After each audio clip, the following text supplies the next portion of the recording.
Hello everyone, আসসালামু আলাইকুম। Welcome back to my channel. কেমন আছো তোমরা? আশা করছি ভালো আছো। তোমরা দেখছো রোজা রান্নাঘর উইথ ব্লগ। প্রতিদিনের মতো আজ আবারও চলে এলাম তোমাদের মাঝে মুখরোচক একটি রেসিপি নিয়ে। বৃষ্টির দিনে সন্ধ্যায় যদি এমন একটি রেসিপি থাকে তাহলে তো আর কোনো কথাই হয় না। চলো তাহলে আর দেরি না করে শুরু করা যাক আজকের রেসিপি।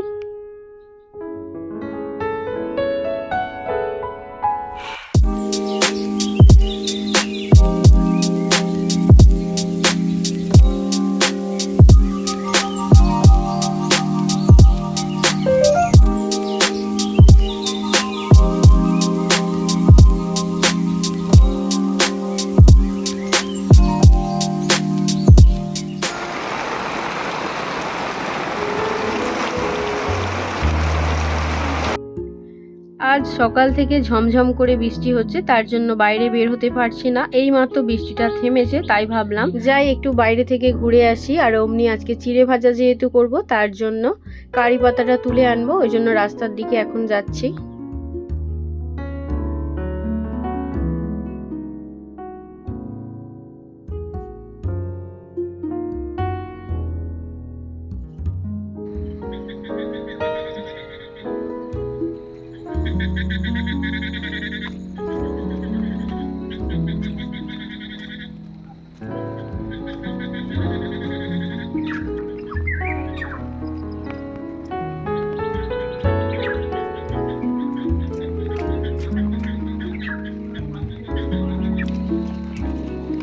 এই যে দেখছো এই বড় গাছটা, এটা হলো কারি গাছ। তো এই গাছ থেকে একটা কারি পাতার ডাল ভেঙে নেব।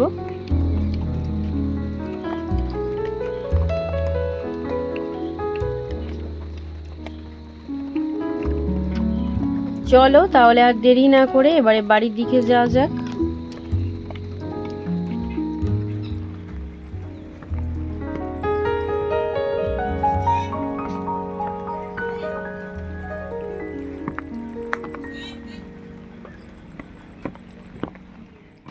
চিড়ে ভাজার জন্য এখানে আমি 300 গ্রাম চিড়ে নিয়েছি। চিড়েটাকে ভালো করে পরিষ্কার করে বেছে নিয়েছি।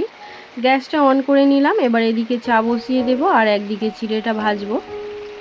ভিডিওটি স্কিপ না করে শেষ পর্যন্ত দেখার অনুরোধ রইল। আশা করছি তোমাদের অনেকটাই উপকারে আসবে আজকের রেসিপিটা। এই রেসিপিটা সবার পছন্দ হবার মতোই একটি রেসিপি। গ্যাসটা অন করে নিয়ে একদিকে আমি চায়ের জন্য জল দিয়ে দিয়েছি। এবারে এদিকে আমি কড়াতে দিয়ে দিচ্ছি 2 চামচ ঘি। এবারে চীনাবাদামটা ভেজে নেব।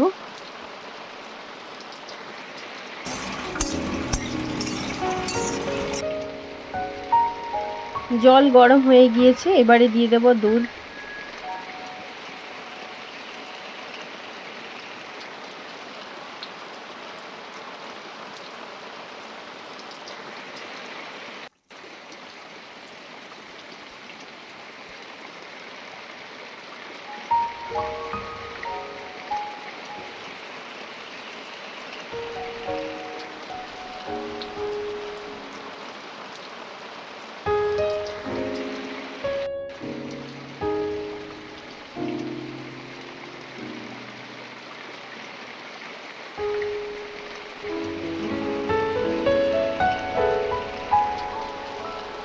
বাদামটা ভাজা হয়ে গিয়েছে, এবারে একটা গামলার মধ্যে তুলে নিচ্ছি। আবারও কড়াতে ঘি দিয়ে দিচ্ছি। এবারে চিড়েগুলো ভেজে নেব। আমি এখানে ঘি দিয়েই চিড়েগুলো ভাজবো, তোমরা চাইলে সাদা তেল দিয়েও ভেজে নিতে পারো। চিড়ে ভাজার মধ্যে দিয়ে দেব নুন আর দিয়ে দেব বিট নুন।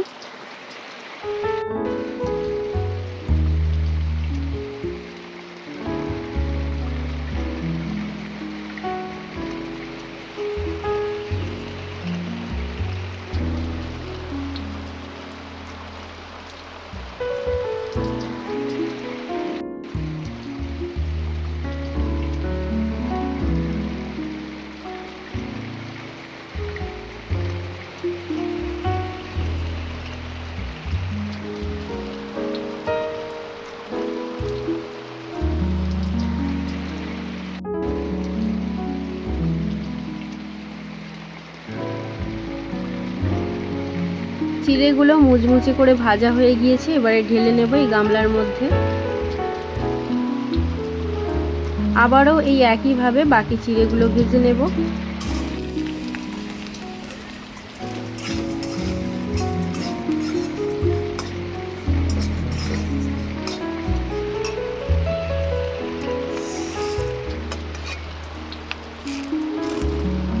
এবারে কারি পাতাটা ভেজে নেব, তার জন্য কারি পাতাটাকে ভালো করে ধুয়ে দেখে নিয়েছি। কড়াতে কারি পাতা দিয়ে দিলাম আমার প্রয়োজন মতো। কারি পাতাগুলোকে মুচমুচে করে ভেজে ঢেলে নেব।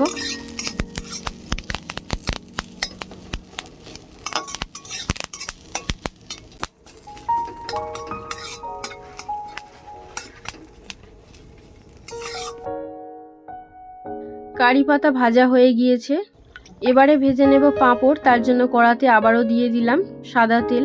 এদিকে আমার চাটাও হয়ে গিয়েছে। এখানে 2-3টে পাঁপড় ভেজে নেব।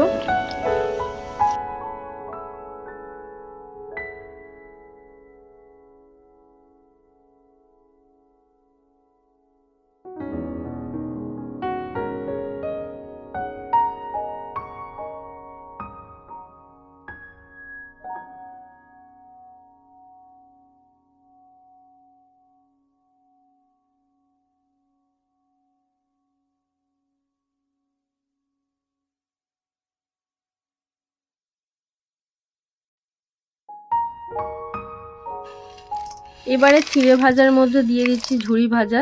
যেহেতু আমি চানাচুরটা পছন্দ করি না, তার জন্য আমি চানাচুর দিলাম না। তোমরা চাইলে ঝুরি ভাজার বদলে চানাচুরও দিতে পারো বা দুটো মিক্স করেও দিতে পারো। পাঁপড়, কারি পাতা আর ঝুরি ভাজা ভালো করে চিড়ের সঙ্গে মিক্স করে নিয়েছি।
আমার আজকের চিড়ে ভাজার রেসিপিটা তোমাদের কেমন লেগেছে অবশ্যই কমেন্টে জানাবে। আজকের রেসিপি যদি ভালো লেগে থাকে বন্ধুদের সঙ্গে শেয়ার করো। দেখা হচ্ছে আবারও নেক্সট অন্য কোনো রেসিপির সাথে। ভালো থেকো, সুস্থ থেকো, পরিবারের খেয়াল রেখো। বাই, আল্লাহ হাফেজ।